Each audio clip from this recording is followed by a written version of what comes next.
Hi everyone, welcome. Thank you for being here. I'm just going to introduce by name Aleesa Pitchamarn Alexander, who is going to deliver our lecture this evening. Aleesa?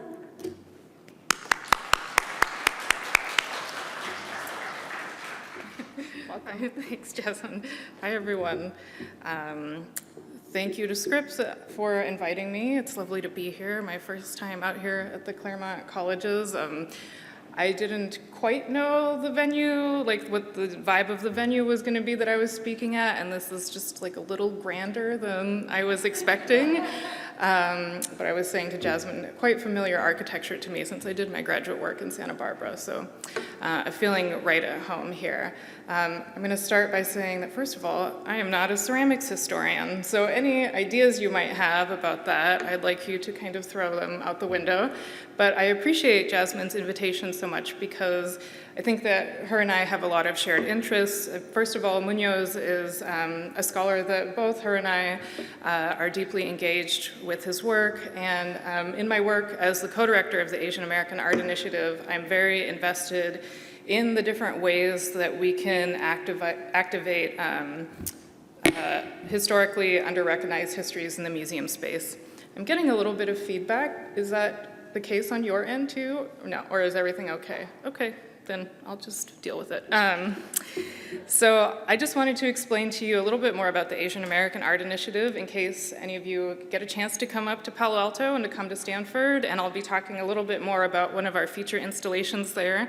It is a project that was co-founded by myself and our history professor, Marcy Kwan, and it was really born from a desire to address a lack that both of us felt in our graduate and undergraduate work, where though that we are both Asian American, both deeply invested in art history, we never had any exposure to Asian American art or artists because frankly that just wasn't available to us in our coursework, or it just wasn't an area that professors seemed invested in. And so when I started in 2018, we decided to launch this project, which is dedicated to the study of artists and makers of Asian descent. And we do a lot of things, but my primary role at the Curator at the museum is I build the collection of work by Asian American artists. So we started with 33 when I started in 2018, and now we have more than 400 objects. So that's slowly what I've been doing over the last few years, and then we have an exhibitions program, and this fall we have a big suite of exhibitions that feature all living artists of Asian descent that is our kind of suite of fall programming related to the AAAI. But let's talk first about this project. And so I wanted to address a few ideas. I'm going to speak briefly, maybe like 20 minutes, and then I'm going to invite Jasmine to the stage because she is the curator of this wonderful annual, and so she should really be the one here to talk about the remarkable artists that she selected for this show. So I wanted to begin with Munoz, whose work inspired this wonderful grouping, and read a couple of quotes from the Brown Commons. People and things, quote, "In the commons, I am rendering are brown because they share an organicism that is not solely the organic of the natural as much as it is a certain brownness, which is embedded in a vast and pulsating social world." He goes on to say, quote, "The Brown Commons is not about the production of the individual, but instead about a movement, a flow, and an impulse to move beyond the singular subjectivity and the individualized subjectivities." Within his words are some ideas that I'd like to focus on to ground today's discussion. One, the material qualities of clay, its organicism, and how that can relate to the experiences of racialized people. Two, the move away from privileging singular subjectivity, the production of an individual, towards a kind of collectivity, but a collectivity that can account for difference, a collectivity that is not homogenizing. And three, replication as a strategy to move away from dominant white Western narratives about originality and artistic genius, replication as a methodology of the Brown Commons. So I'm pairing these thoughts with a work of art that is very familiar to me, which I would really like to share with all of you, and that is Ruth Asawa's Wall of Masks. Show of hands, how many people in here know of the artist Ruth Asawa? Oh, good. I like to see that. For those of you who don't know, Ruth Asawa was an esteemed Bay Area artist and arts educator. She lived in San Francisco for most of her life, Japanese American, who is primarily known for her looped wire sculptures that you can see in this photograph on the left. Lesser known for a lot of her other work, a lot of her community-oriented work, her drawings, and this mask wall that is on display here at the Cantor.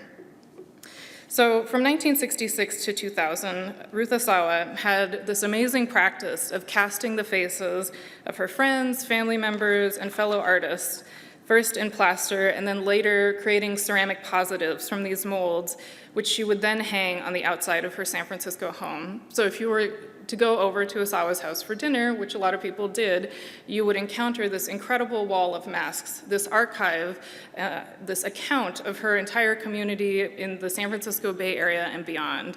And in fact, after dinner, she may very well ask you, oh, you have such an intriguing and delightful face.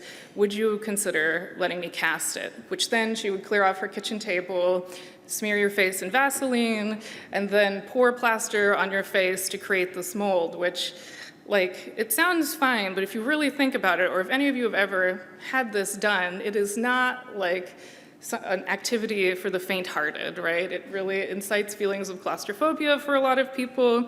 Some people are just fine with it, but you can see by the multitude of expressions on the wall that some people enjoyed the process more than others. I'll just say that. So even though I had been a fan of Ruth Asawa for a long time, I didn't know about these masks until I started my job at the Cantor, and I learned about them from her daughter, Aiko. And she told me that the family didn't consider them part of her artistic oeuvre for a long time.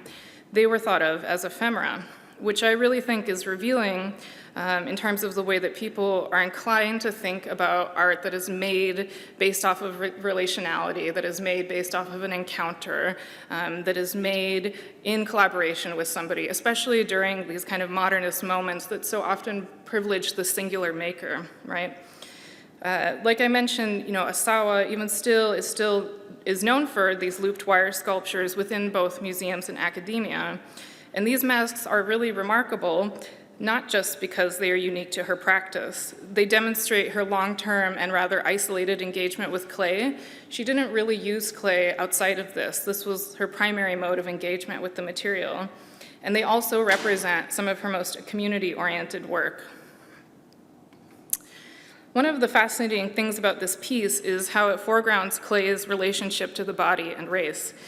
This aspect of the wall really continues to intrigue me, and I am still sort of puzzling it out as we speak. In its raw and blended form, clay is referred to as a clay body, right, with different types expressing diverse colors, as you can see here in this selection of masks featuring members of Asawa's family. Moreover, these colors can sometimes align with different possible skin colors or close approximations of them. Clay colors are determined somewhat at random, a result of where the clay comes from and its inherent mineral properties. And this quality reminds me of something that historian Akili Mbembe talks about, that where we are born is something of an accident. This applies to people and it applies to clay as well. So birthplace and consequently race are arbitrarily determined, yet highly consequential to our lives. And of course, Asawa knew this well. As a Japanese American, Asawa and her family directly experienced the effects of racist legislation during their lives, especially during World War II, as they were incarcerated under Executive Order 9066, along with 120,000 other Japanese Americans. So one thing I'm struck by is that despite clay's color capacity, Asawa eschews aligning the color of the clay with her sitter's skin. Here is a mask of Black Mountain colleague Gwendolyn Knight, which Asawa chooses to render in this bright white, and this is a painting in the Cantor's collection by Gwendolyn Knight. Her friend, San Francisco printmaker Beth Van Housen, appears on the wall in a chocolate brown, similar to the clay Asawa picked to render her own mask. I'm still thinking about my thoughts on the wall, but in my mind, I see this gesture as a way to acknowledge the reality of race, that it is a social construct with material associations and consequences, but also its arbitrariness. So she's doing this without allowing it to serve as an overprescription of meaning. Here we see the replication of the faces of her family, community, and colleagues as an act of care and critique.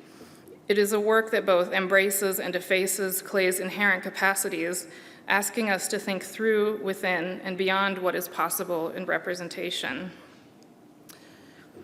I wanted to introduce Asawa's Wall to establish what one might consider a historical precedent for the Browns Commons presented here.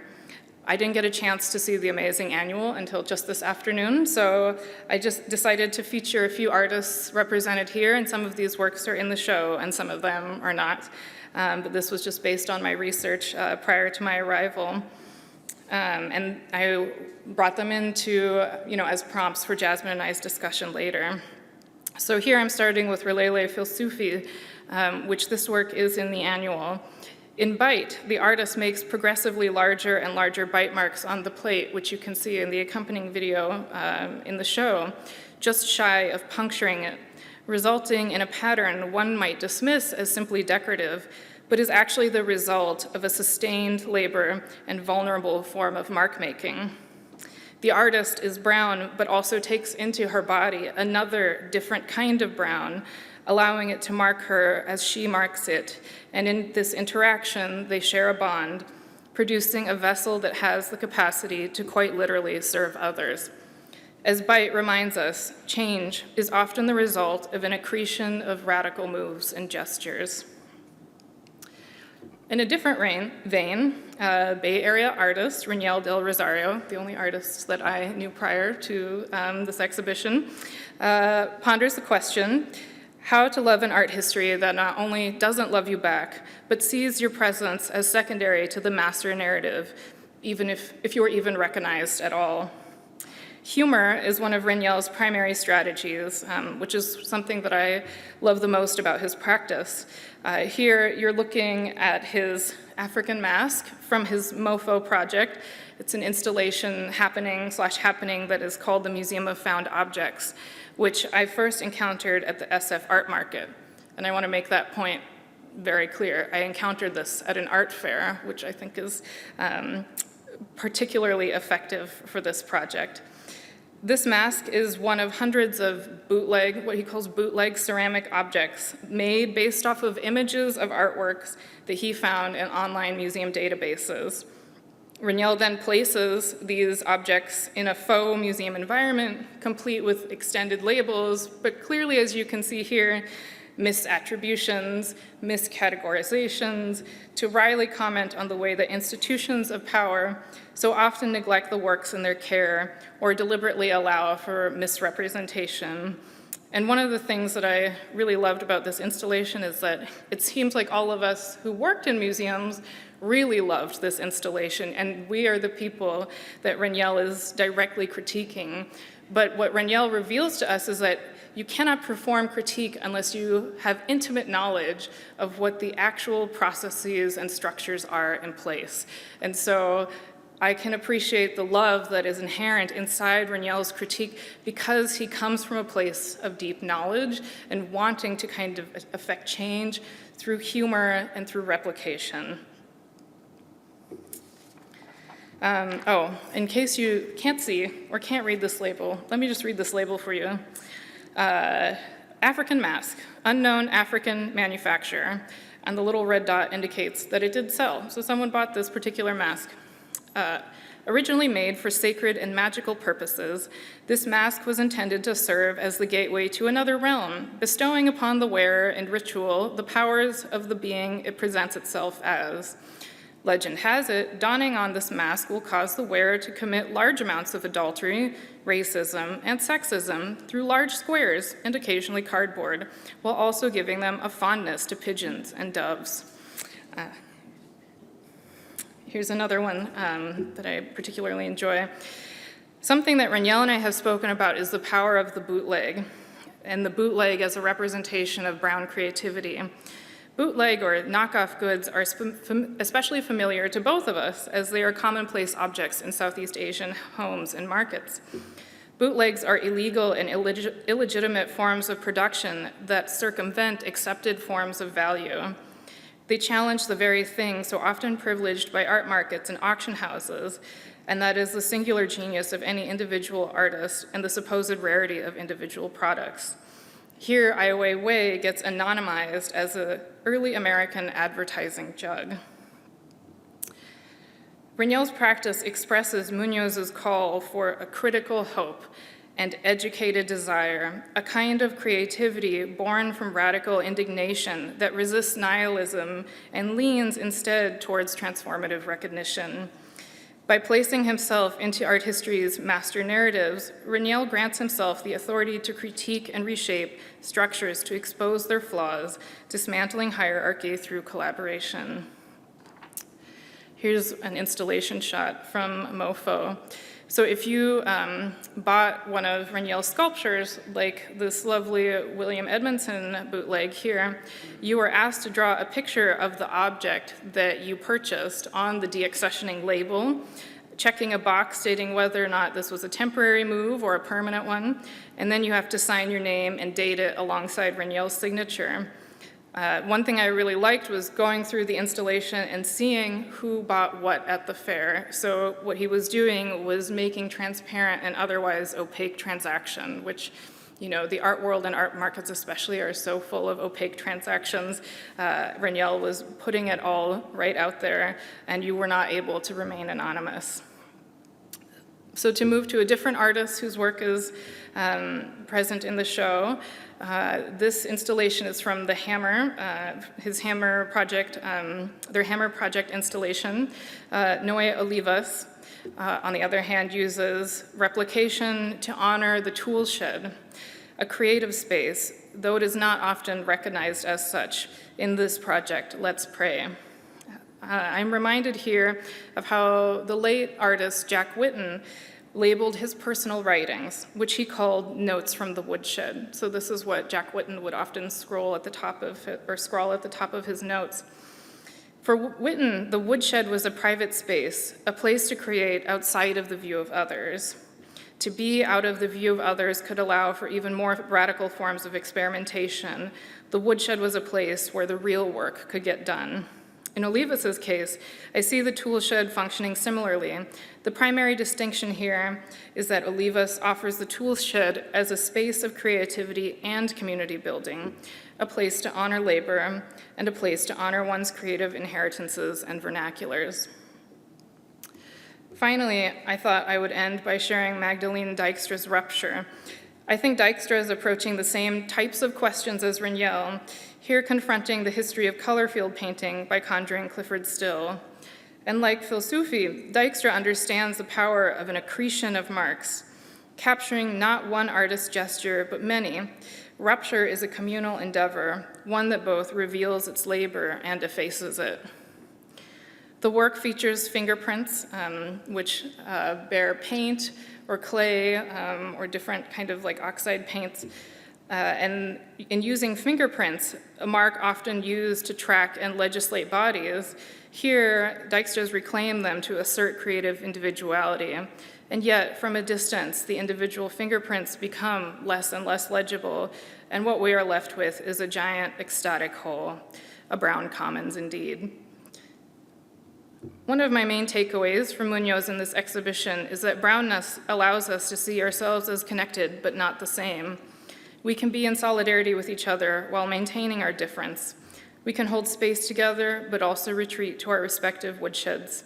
With each encounter, we can allow ourselves to be marked and transformed by the brownness of others. So these are the remarks that I have, and now I'd like to invite Jasmine to the stage so that we can keep talking. Hi, Jasmine. Hey. Thanks for the invitation, and congratulations again to you and all the artists and everyone involved on this really successful Scripps Annual. You mentioned in your statement your personal connection to the work of Jose Esteban Munoz, and I was wondering if you could share a bit more about his work and your inspiration for the show, and your own curatorial process for thinking through these themes, and maybe even how it relates to your own practice. Yeah, thanks. I'll start in grad school, and then maybe I'll get you to remind me the rest of the question. Sure. So when I was studying ceramics at CU Boulder, I got a graduate certificate in gender studies, and for me it was really, as I was thinking about graduate education in ceramics, that's kind of the framework and lens that I wanted to learn and privilege in thinking about ceramics. So I was really interested in kind of diagnosing the patriarchal, racist ceramics culture as it stood, as I'd sort of seen and experienced it. And so one of the really influential courses that I took in my time at Boulder was my queer theories class with my professor, Emmanuel David.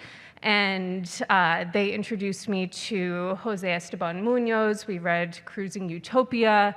I read Disidentifications, Queers of Color in the Performance of Politics. And so that idea of disidentifications for me became very important in how I was understanding my own work and the work of others. So disidentification being kind of a method or mode that a person, an artist who is outside of sort of a majoritarian sphere, whether that is through race, gender, sexuality, class, disability, other identities and realms of experiences, how they can and do use disidentification as a way to interrogate a world of sort of the majoritarian culture that may be hostile to them, and how they really remake and create new worlds through that process. And so that text and a lot of what Munoz writes about is very much about performance artists and theorizing their work, not only, but maybe primarily. And so I was really interested in thinking about ways to pull that like into the studio, into like a process-based practice, and thinking about different sort of like metaphors and parallels there. So Munoz died in 2013, and his last manuscript came to be published in 2020 as The Sense of Brown. And so I read that text with my friend and collaborator, Christian Viston, who's one of the artists in this year's Scripps Ceramic Annual. And as we read it together, we were thinking about how what Munoz was sharing and giving in terms of ideas and ways to understand our art practices in ways that we may have intuited but maybe didn't have words for, both in our individual practices and also in work that we had done together, done relationally. Anyway, so it was really through reading that text with Christian that I conceptualized the show and wanted to think about affect, so affect in terms of feeling, how we can think about race, experience, affect as frameworks for interpreting process or result in art practice. Can I say more, or? Yes, absolutely. What should I say? Oh. I mean, re-prompt me. What was the rest of the question? Well, I mean, you touched on very nicely your connection to Munoz and how, this came to be the inspiration for the show. And I, didn't know if you wanted to talk about how it related to your own practice, outside of your curatorial practice. Yeah, so this is my first major curatorial effort. So I've definitely been thinking about Munoz in relation to my own artwork and also in relation to my teaching.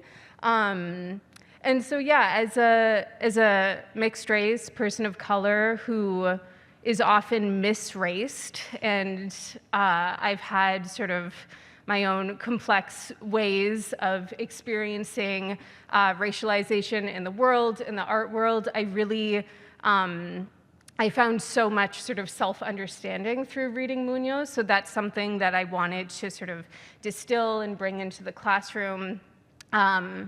So it's, yeah, this exhibition is certainly kind of a continuation of conversations I'm invested in having with my students. And what I find from teaching Munoz in the studio art classroom is that at the best of times, it can like give us a framework for making work about identity that is not essentialized or static or sort of fitting certain scripts. So yeah, I really value Munoz for that. Well, we didn't talk about this, but I think that your reasons for valuing his work are the same reasons that I do, because we share that experience of being mixed-race people who often get misraced or misidentified because of our presentation, and the sort of pain of that experience and the challenge of that experience, and not having language behind it to really express that. And then someone like Munoz really has this incredible way of addressing that, especially through his text disidentification. So when you sent me this prompt for the show and the idea for the show, I got it right away, and it was one of the reasons that I said yes to this, even though, like I said, I'm not a ceramics historian, and I say that because of something else that you said, which is that ceramics and the history of ceramics has a very established bibliography. It has a very established kind of narrative, and received history is that I am not like thoroughly entrenched in, though I am very much an enthusiast. It is one of my favorite media, and the Ruth L Mask Wall project is one of my favorite things I've ever done and engaged with. But I make no claim into that kind of space. But I felt very much like you invited me in to make some kind of claim in that way because of, you know, the history of this field, which may be, for those who are not in the know, I don't know if you want to say a little bit more about kind of the history of ceramic scholarship and what we're talking about here. Yeah, so, what to say? Yeah, so I'm like, I'm going to put it on you. Right, because we're here at the 79th annual, so Yes. even just within Scripps, there's a very particular canon and history and set of people who we worship, right, or should worship. Anyway, so my experience, kind of learning ceramics, and also, yeah, maybe I want to back up. When I'm talking about ceramics, I'm basically talking about how I sort of learned and was encouraged to make and consume and sort of appreciate ceramics in the United States and in Canada, in those two like particular settler projects. So I'm not making any like really expansive claims about ceramics globally, how it's sort of practiced, taught. But yeah, very specific to that, and really a recent history of ceramics being practiced in these locations, often under like the umbrella of American studio ceramics. So yeah, my experience learning in those spaces is that they could be and often were explicitly racist, sexist, classist even spaces, certainly spaces that were entrenched with a lot of ableism and evaluations of bodies in ways that were really troubling. So sometimes explicitly and sometimes implicitly. And then usually when it wasn't being talked about, it was just happening in that sort of seamless, under the, you know, sort of surface way that things do. Yes, so there's a kind of historical macho-ness that has often been associated with the medium, but I see things drastically changing, and so this kind of leads me to my next question, which is, I think this is a really exciting moment for ceramics in contemporary art. There was that Jeffrey Deitch show that I don't know if you saw called Clay Pop last year, where there's a lot of contemporary young artists who are engaging with this media, even though they are not trained in it, right? So they've come to it as painters or as printmakers. They're deciding to expand their practice to include this media. And I'm wondering if you can talk a little bit about the show, which I'm inspired by your choice to include works that are not like strictly based in conventional ceramics practices, right? That you've included works that have AR/VR components, that have installation components, that have performance, right? That this is really not strictly a ceramics show, as one might expect. Yeah, so I think my kind of desires or dreams for the field as it sort of stands are that we sort of like trust and honor the like experiences and interests of everyone, and everyone, not in an all lives matter way, but like in particular privileging the experiences of those who have sort of been kept at the margins or kept out of the field. And yeah, I'm really, I guess also just in terms of like format and methods in ceramics, like you mentioned, like, yeah, this being sort of outside of what might be considered the bounds. To me, it's like a pretty conservative show. It's like all very ceramics. But that, you know, I have been told sort of, again, explicitly and implicitly that like the expansive view is not welcome. It's kind of like a threat. And I think that is also interesting and sometimes like racialized. So I think there's kind of some overlaps here in terms of gatekeeping.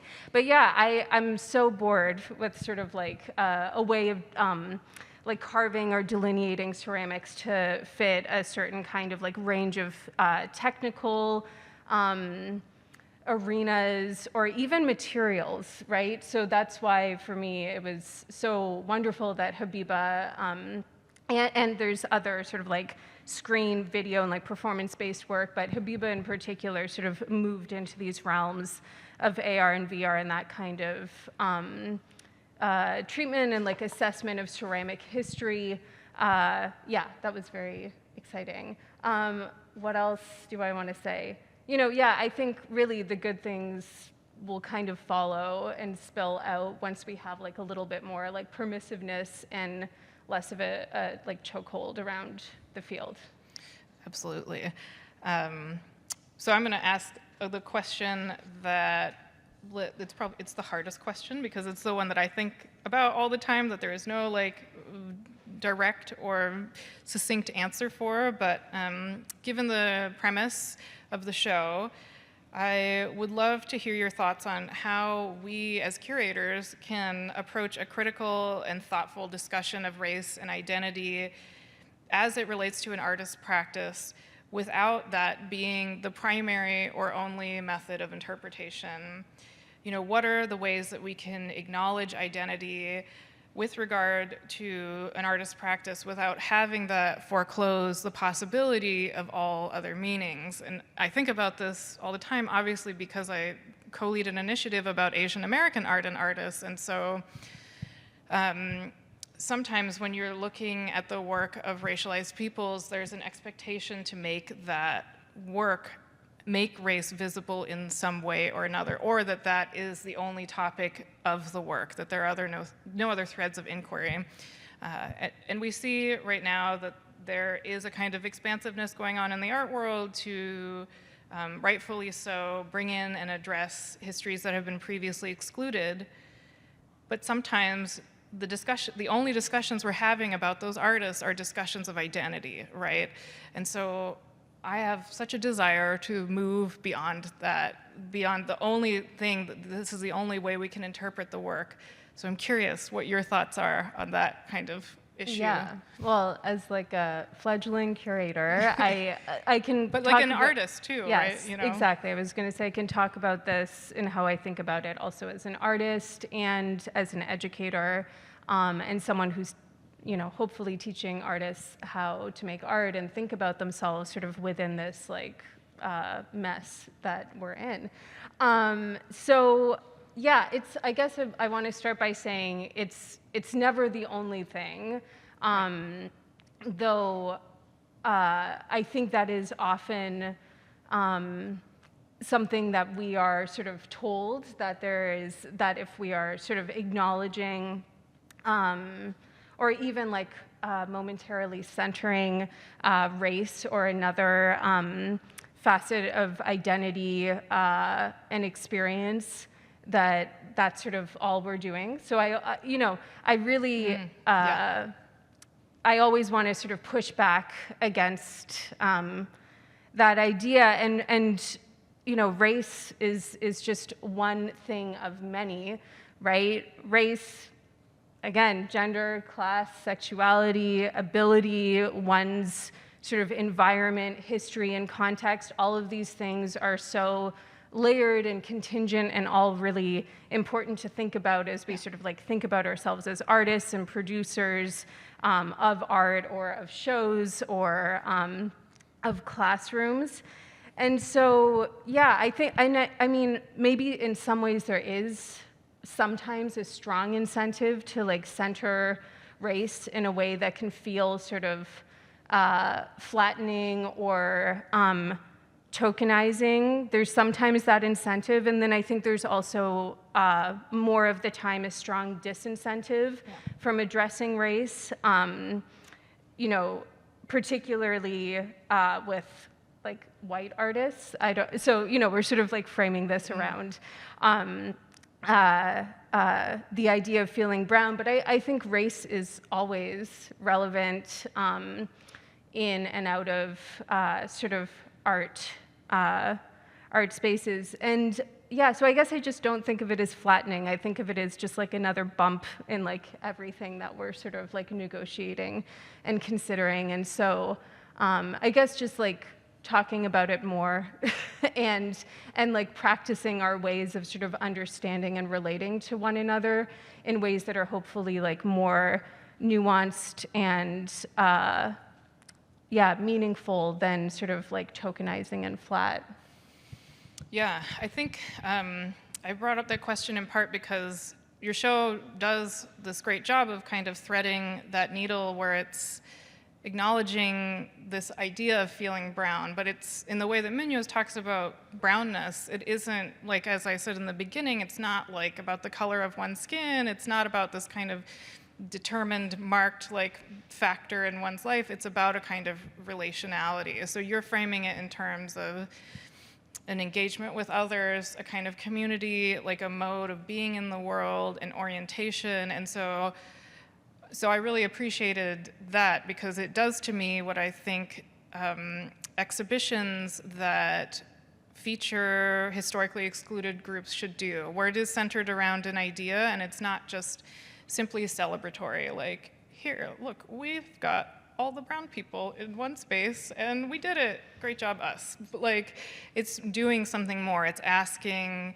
to think through other related things, how we engage with each other, right? How the way that these artists are centering modes of making that are not just about individuality. The thing that I was really struck by in the show is that they're often inviting others in. They're inviting additional authorship. They are not claiming authorship. I mean, even what Raniel's doing, he's sort of taking authorship, playing with it, but then also asking you to come in and be part of it, be implicated in it, right? And so that is to me the thing that is very inspiring is the way that so many of them are approaching community, that they're using their artistic practice within a collective creative realm. So I don't know if you wanted to kind of talk about that aspect of the show a little bit more. This it's hard to see directly in the objects represented, but when you read about the artist practices a little more, it becomes really clear that this kind of relationality is a major thread in all of their practices.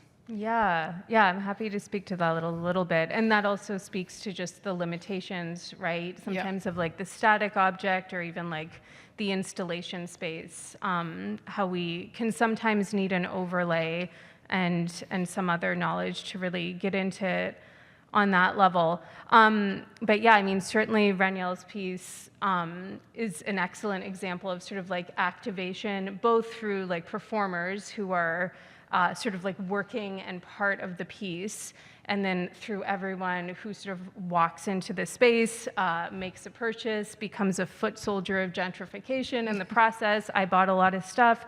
So, I mean, that was amazing. And also a number of my students came together to work on Magdalene's piece, which you also showed. And so the piece for me, looking at it, is also, it's about everything that the work is about for her, and she really grounded the text and that's the piece and that specific piece in a text from Munoz.